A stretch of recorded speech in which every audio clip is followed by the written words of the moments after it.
Hello, everyone. Welcome to So Dramatic, where we're bringing fantastic ideas to life. Today, I am designing a bucket hat. I really want to make this hat.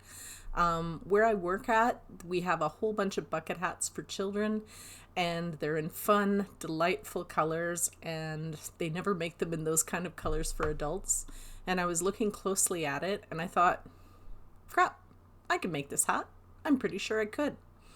So here I am doing the math to try and figure out which are the circumferences and what dimensions to make everything so that I can draft the first circle with a compass. Once all the calculations were finished, I set the compass to 3.8 inches to do the top of the hat and the length of the sides.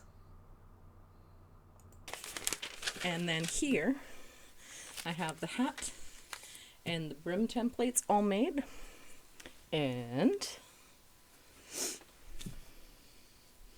the brims ready to rock. Look at that, they look so cute. And I also have the tops, pink side and fish side. Oops, hang on, let me show you the fish. There they are. And I have a bunch of side pieces for the side of the hat. So I've got some of the seaweed stuff and some pink stars. Remember, I'm doing two sides and it'll be fully reversible. Pink mermaids,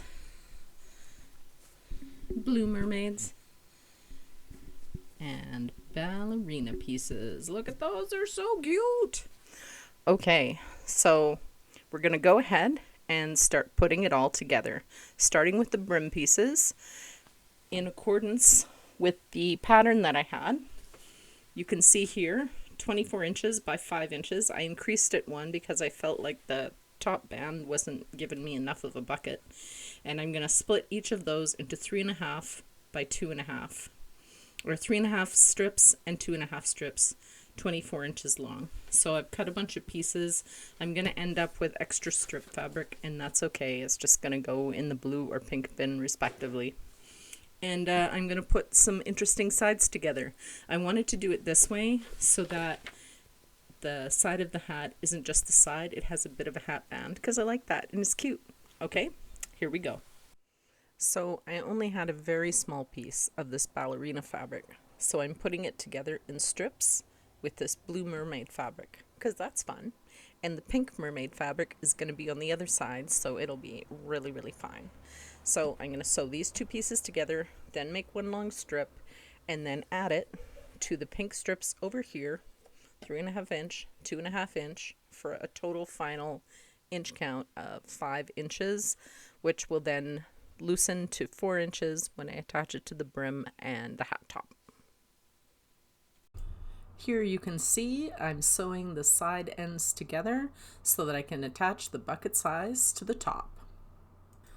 I missed out on filming sewing the top part of the hat to the sides because I thought my camera was on, and indeed it was not. But here we have me pinning the two brim pieces together. And what I'm doing is I'm doing compass points, and then I'm going to pin around. After that, I'm using a bone folder to poke out the edge so that the edges are nice and round. And I'm ironing it really carefully. You really have to be careful not to iron a fold you don't want into the fabric, and it can be tricky because these two pieces didn't fit quite right the way I wanted. I think I might have made a correction mid-point, like mid-project, and I'm not totally sure because the two brims didn't quite fit, and the two brims also didn't quite match up with the bottom of the bucket. I think I was second guessing my math. This happens sometimes, and then I make a dumb error. This is my first bucket hat, so we'll see how we go, and I will show you the next part where I'm sewing the brims to the bucket. So here we are back again, and you can see that I've sewn both outer rims together. I forgot to press record on the camera, so I didn't get sewing the rim to one of the sides of the hat at all. here is the other hat. So what my plan is, and I also put an interfacing in between. Again, I completely forgot to record that part of it. I'm so sorry. Is I'm going to turn the hat completely out so that the rim is this way before I top stitch this edge here, that has been ironed. I want it to be nice and flexible for right now. Oh, look at that. That's a spot I missed. This is the thing, is you have to go over it and see, did I miss a spot? Because it's stuck to the interfacing, it can just so easily be missed. So before I go forward anymore, I'm going to fix this error. So we'll just kind of move the camera. Click.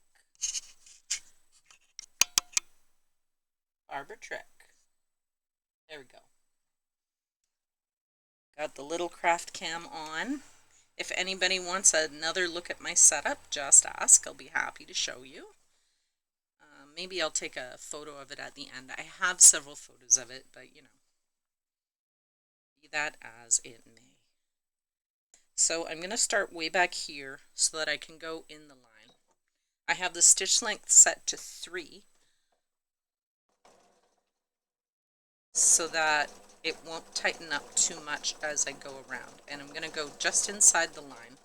And if this doesn't work out, what I'm going to do is hand stitch after the fact, just a little bit, using a hidden or ladder stitch. Okay? Now we're going to have a look and pull it out. Oh, see, that's way better. Look at that. That's all done in there. Awesome. So what I'm doing in this segment is I'm pinning the second brim to the inside of the hat rim.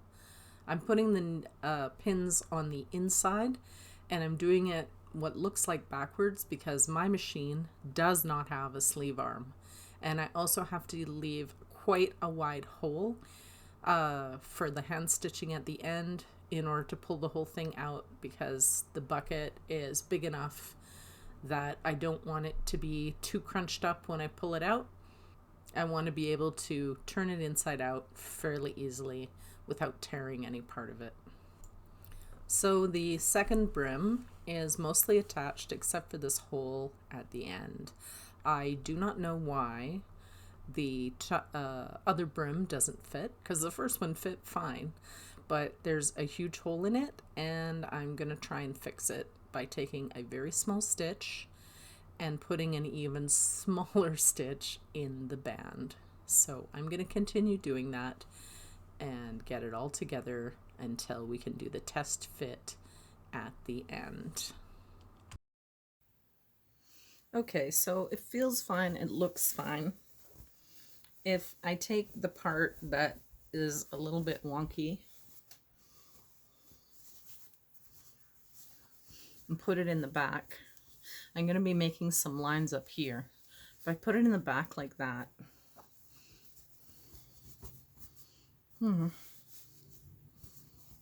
yeah, it fits. It needs a few more things.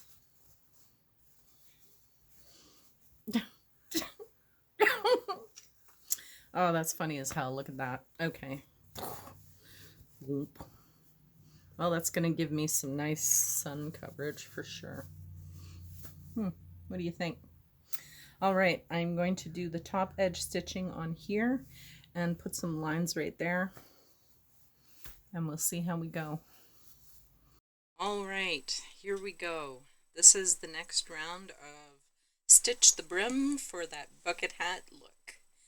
And I've increased the stitch length to 3.5. I do not know if this is going to work, you guys. I do not know if I'm about to ruin it completely. Hopefully not. But let's go. We're going to see if I can make this work.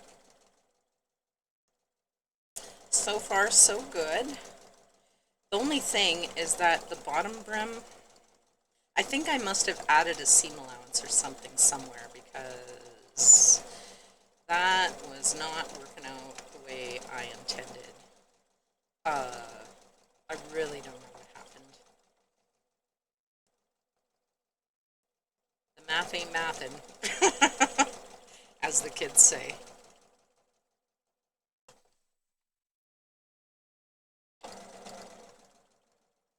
Oh, the little pink fish are great. And it's like that baby blue and baby pink. I love it. I mean, I'm aware that these are fabrics intended for like baby clothes and baby quilts and stuff, but you know what? These fish are cute AF. They are. And I wanted something super cute. All the time, I see things in retail that are the cutest things for kids, but they don't make them for adults. Ugh. Am I still a kid at heart? Yeah, I guess so. Am I ever growing up? Yeah, probably not. No, not really. Probably not. Okay, so there it is. It looks pretty good. I can give myself that Paddington Bear look if I really want to. It does fit. You can see I've got the ballerinas there. I'm going to take it off and try it the other way because it's supposed to be completely reversible.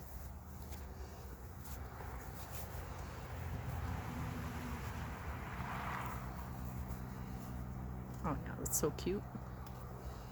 Okay. I think if I was going to do it again, I don't know if I'd make the brim as wide. I'll be wearing it around and see what I think about it. Alright, like, comment, and subscribe. And I'll see you in the next one. Bye!